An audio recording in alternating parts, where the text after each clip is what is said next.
Ms. Mago, Sir Chair. Ms. Mago, good morning. Good morning, Your Honor. Binasa kanina, Ms. Mago, yung sulat mo sa House of Representatives. Nag-request ka ng protective custody. Narinig ko yung pangungusap mo doon. Sinasabi mo na gusto mo magkaroon ng voluntaryo at malayang pagpapahayag ng mga sagot mo. Kaya minabuti mong dito gawin yung pagtestigo mo. Tama ba yun? Tama po yun, Your Honor. At dito sa unang pangungusap mo ngayon na narinig ko rin, kinukonfirma mo na gusto mo magkaroon ka ng conducive environment na kung saan ay malaya mo ring masasagot yung mga bagay-bagay na may kinalaman dun sa kinasasangkutan mong anungan na nanggaling sa Blue Ribbon Committee. Tama ba yun? Yes po, Your Honor. Narinig ko yung mga pangungusap mo, pati yung nawala ka sandali off the radar because you needed to breathe. Mr. Chair, ito po'y nakakabahala sapagkat kapag alinmang chamber ng Congress ang mag-undertake ng investigation or formal inquiry in aid of legislation, hindi naman natin nilalagay sa ganong kalagayan ng mga testigo na ating tatanungin. Ito po, narinig ko nga, Mr. Chair, na in the last 2 months, sabi niya, was very particularly difficult for me, especially when it was exacerbated by the involvement in the ongoing investigations. At nakita ko kung paano siya halos lumuha nung sabihin niyang it was extremely traumatic to be accused of lying. Nababahala kami, Ms. Mago, gusto naming alisin yung ganong klaseng environment. Ayaw namin na humarap ka sa amin na matatakot ka. It's like you're being intimidated. Gusto naming malaman kung sa ngayon, sa pagharap mo sa amin, ganun ba yung pakiramdam mo ba? O maluwag na ang dibdib mo, wala kang kinatatakutan, at malaya kang makapagsasabi, makasasagot sa mga itatanong namin? Mas mayos na po yung pakiramdam ko na sumagot ng mga tanong ngayon, Your Honor. At naniniwala ka sa pagharap mo sa amin, wala nang undue influence, yes, wala nang traumatic experience. Pwede ba namin i-assume na okay ka na ngayon sa pagharap mo sa amin? Yes po, Your Honor. Kasi ayaw namin, narinig mo yung salita ng aming chairman, dito ang hinahanap lang, katotohanan lang. This committee never bludgeons or traumatize witnesses. Gusto namin malaya at voluntaryo ang pagsagot sa mga itatanong namin. Okay ba yun, Ms. Mago? Yes po, Your Honor. Meron ka kasing sinabing official statement dated 28 of September. Ano ba yung official statement na binabanggit mo dated September 28, 2021? Opo, in summary po, ang nakalagay po dun ay nasa hindi po ako nawawala o nagtatago. Nasa maayos po akong kalagayan, hindi rin po ako nag-receive ng threat mula sa formally po. Okay. Ang sinabi mo doon sa opening statement mo, the previous statement that formally swindled the government was a pressured response. Did you say that in your opening statement? Yes po, Your Honor. Pwede bang paliwanag mo lang ng konti, ano ang ibig mong sabihin dun sa pressured response? That time po kasi, talagang under pressure po ako na sumagot kasi ayoko rin naman po maging evasive. So, I was under the impression na kailangan ko sumagot directly. And ayun nga po, nabanggit ko po na wala po ako sa tamang, I was not in the best frame of mind to think clearly and wisely na mga isasagot. That's why I had to say yes po. Why were you under pressure? Well, dahil nga rin po sa intense na scrutiny ng investigation as well as yung allegations po galing po dun sa video na ipinalabas po. You're referring to the barrage of questions asked of you. It was actually, in my view, not an investigation in aid of legislation, but it seems to me it was an interrogation similar to the questioning employed by military establishment, law enforcement officers, even intelligence agencies or organized crime syndicates. These are the means employed in exacting information by said agencies and groups. Was this the kind of environment that you felt when you testified? At that time, yes po, Your Honor. Okay. I presume that this is the kind of environment you're feeling today. Am I correct? Hindi naman po, Your Honor. Ms. Mago, I reviewed personally the videotape when you were being asked by the Senate Blue Ribbon Committee. I am not sure what date is that, but I would refresh your memory on, I did not exactly capture the terms, but I think you will be able to recall them. There was a time when you were saying, like, I would have to watch the video again, but with regard to the changing of the stickers of the items, something like that. You were telling the Senate Blue Ribbon Committee that you needed to watch the video again because it has something to do with the changing of the stickers. Did you recall that? Yes po, Your Honor. Because you said this was a supply concern. Yes po. I got that. But while you were at it, another senator bludgeoned you and he said, confirm they were actually doing it. So without reference to what was being done at the time.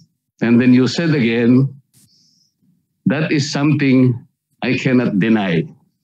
Will you please tell us what was that something that you cannot deny in response to the question of that senator?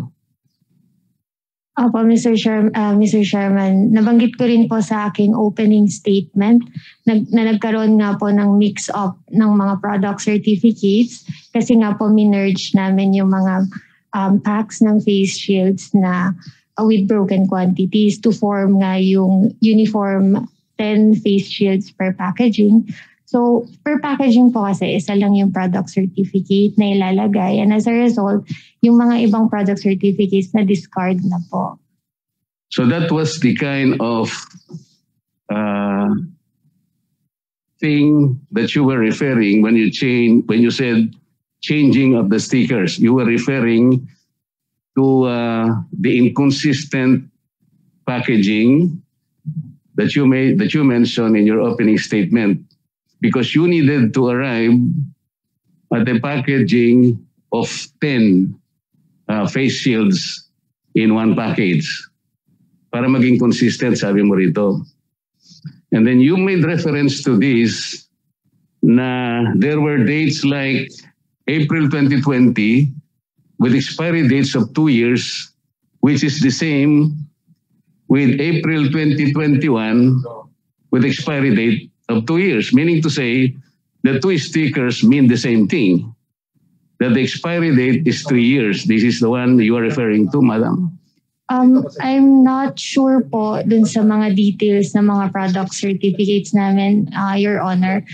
But I do have to check po to clarify on this. Hindi, ito yung binabasa mo, sinabi mo kanina. The production date of April 20 with the validity of 3 years. Okay?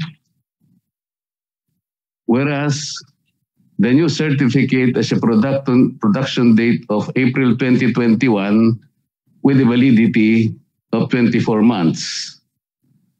So ang sabi mo rito, which is equivalent to 2 years. What you're saying here, pareho lang naman yon. Kahit pinagpalit, but you will arrive of the same dates. Is that what you're trying to say here?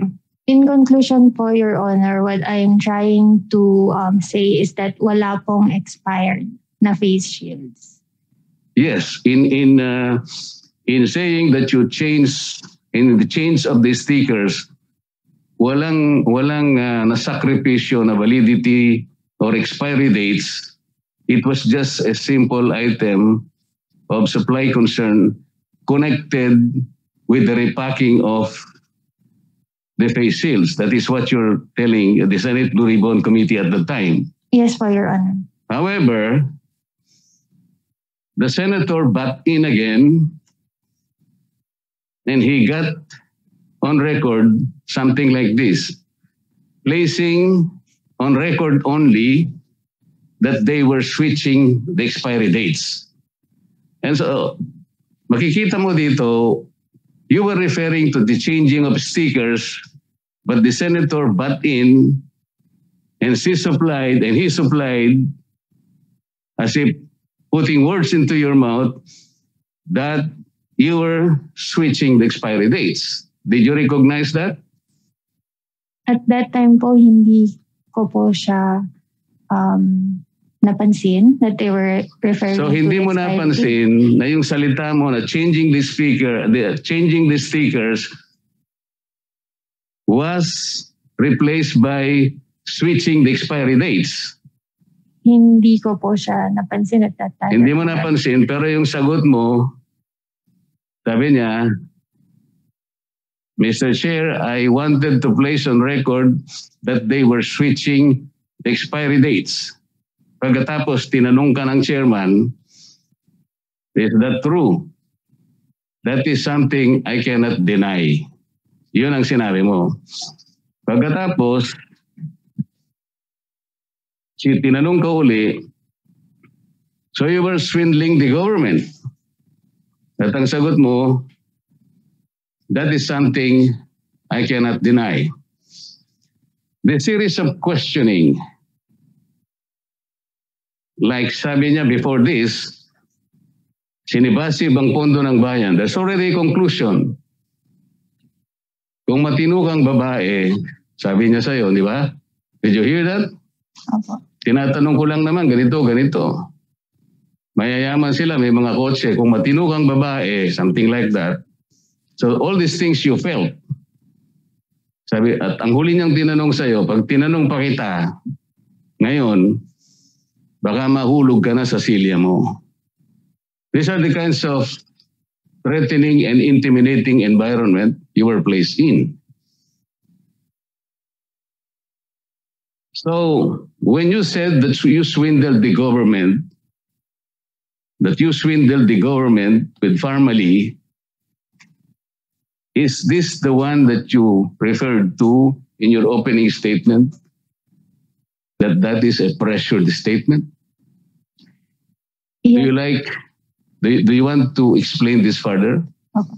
Yes po, Your Honor. Kasi given po the pressure that I was under at that time, also yung short amount of time na ibinigay sa akin to answer the question, and in consideration, ayoko rin naman po maging evasive sa pagsagot ng mga questions, what I considered at that time is nakapag-deliver na po kami partially sa DOH ng mga face shields.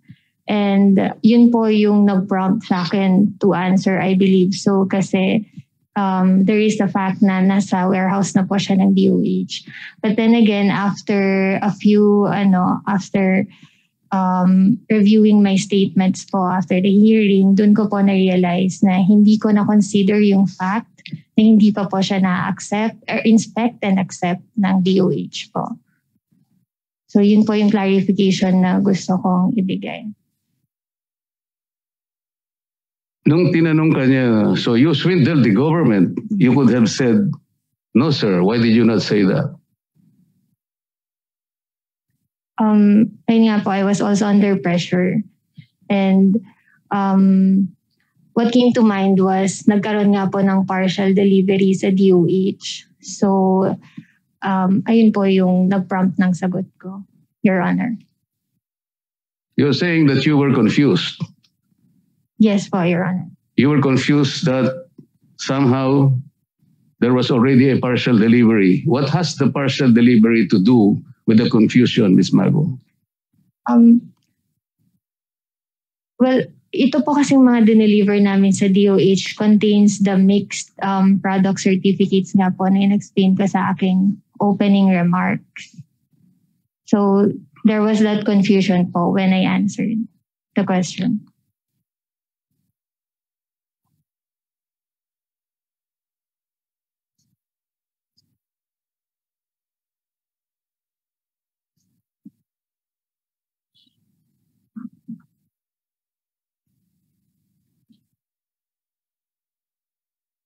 You said again, Ms. Mago, that, well, it was in your opening statement that you denied all the allegations made by the unidentified person who appeared in the video message presented by Senator Ontiveros. Was part of your opening statement. Do you confirm that? Yes, po, Your Honor. What are those allegations made by the unidentified person? From what I recall, Your Honor, the allegations included delivering damaged items sa government, like yung mga torn, dented, yung mga discolored na face shields, which hindi naman po totoo. And then there is also an allegation that we delivered substandard and expired face shields to the government. Hindi rin po yung totoo. And the unidentified witness also mentioned that we delivered substandard test kits to the government. Hindi rin po yung totoo, Your Honor. Pero parang may tinanong sila na ikaw daw yung allegedly nagutos na palitan yung mga delivery dates or whatever, at meron kang sinagot something like, that is something I cannot deny. What explanations can you tell us in that regard? Your Honor, I relayed the instructions from the management po to repack the stocks. Not to change the delivery dates, but to? Repack the stocks po, Your Honor. But it made a different connotation to the members of the Senate Blue Ribbon Committee that that particular answer meant that you were instructed or ordered by higher management to change the delivery dates. And it even had the connotation that you deliberately changed the expiry dates. That was the inference that was communicated by that statement before the Blue Ribbon Committee. Can you explain that to erase the doubts? Mr. Chairman, wala pong expired na face shields. And ang instruction po na nirelay ko sa aming mga warehouse personnel is to repack po yung mga face shields namin into 10 pieces per packaging po. And then, nung ginagawa po nila yung repacking, nagsabi po sila sa akin na madaming product certificates. Alin po dito yung ilalagay namin. So I told them to choose just one kasi isang product certificate lang po per packaging, Your Honor. What is the significance of those certificates in regard to the presumption that or allegation that you change the delivery dates? We never changed the manufacture production date or the manufacturing date, Mr. Chairman. Yes, is there a connection between manufacturing dates and expiry dates? Yes, but it shows the validity of the product po. In your opening statement, you made an explanation of April 2020 and April 2021. Will you explain that, please, so that we can erase the doubts as to the allegation that there was a deliberate attempt to change the expiry dates? Mr. Chairman, ang nangyari po is that there were a lot of product certificates in excess and our staff only had to choose one of those product certificates na ilalagay po sa packaging. I never instructed them na piliin yung product certificate with a more recent production date. It was at their own discretion po na pumili ng product certificate na ilalagay po sa packaging. And we also checked yung validity po nung na nakalagay sa mga product certificates and none of those were expired or near expiry po. Yun na nga, yung gusto mong sabihin dito, kahit aling certificate ang gagamitin, that will not show that the certificates have been previously expired or the certificates previously expired. Yes, for Your Honor. Okay.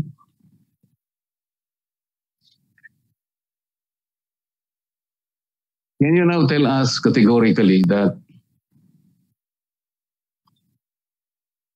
when you said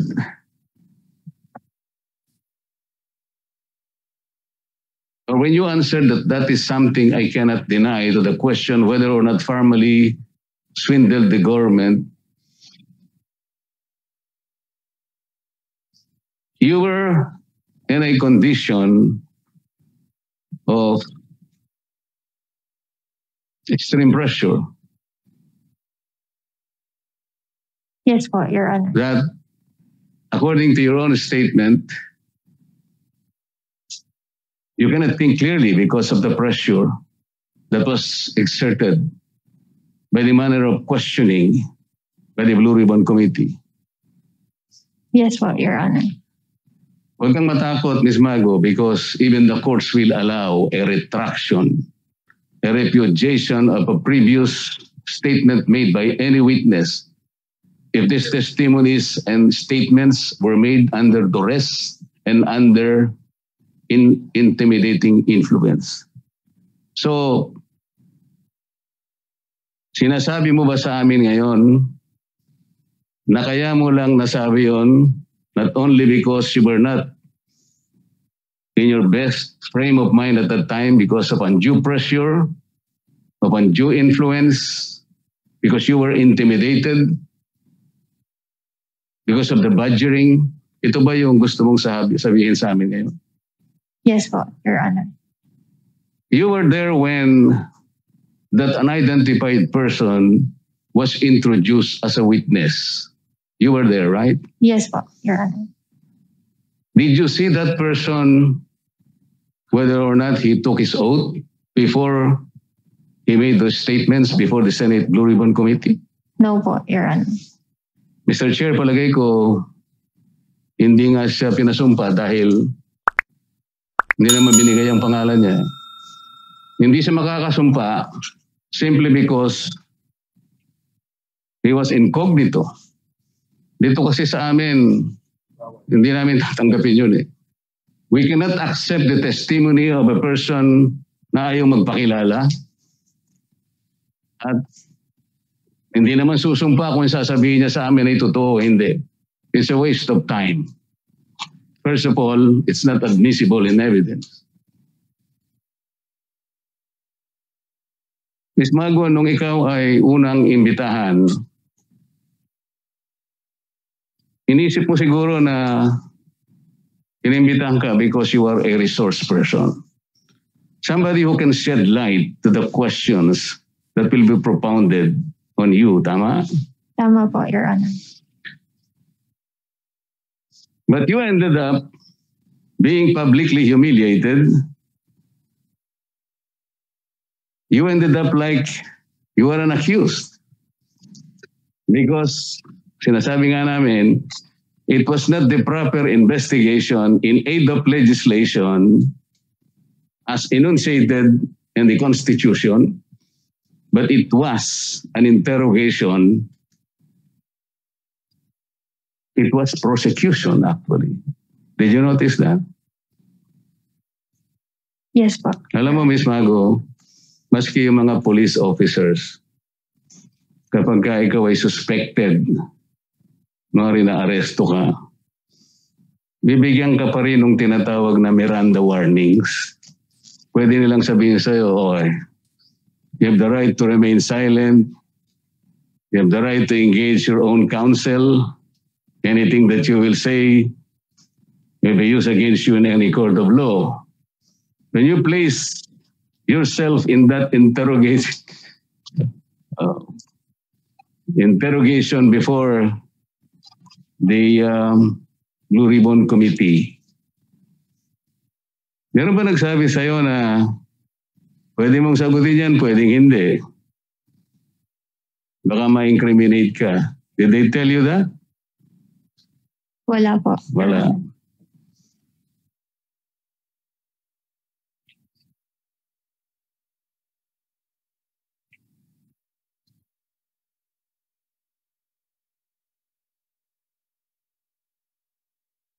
Sinabi mo din, Ms. Mago, while you were testifying, you were tested positive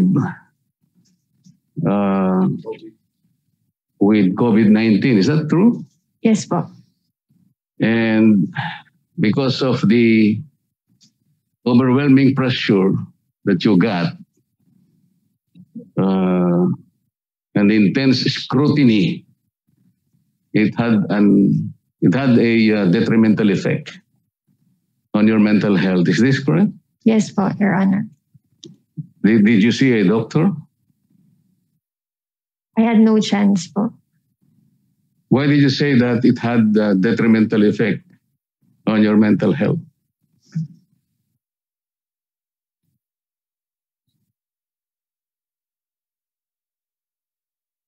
It's all right. Opo. Well,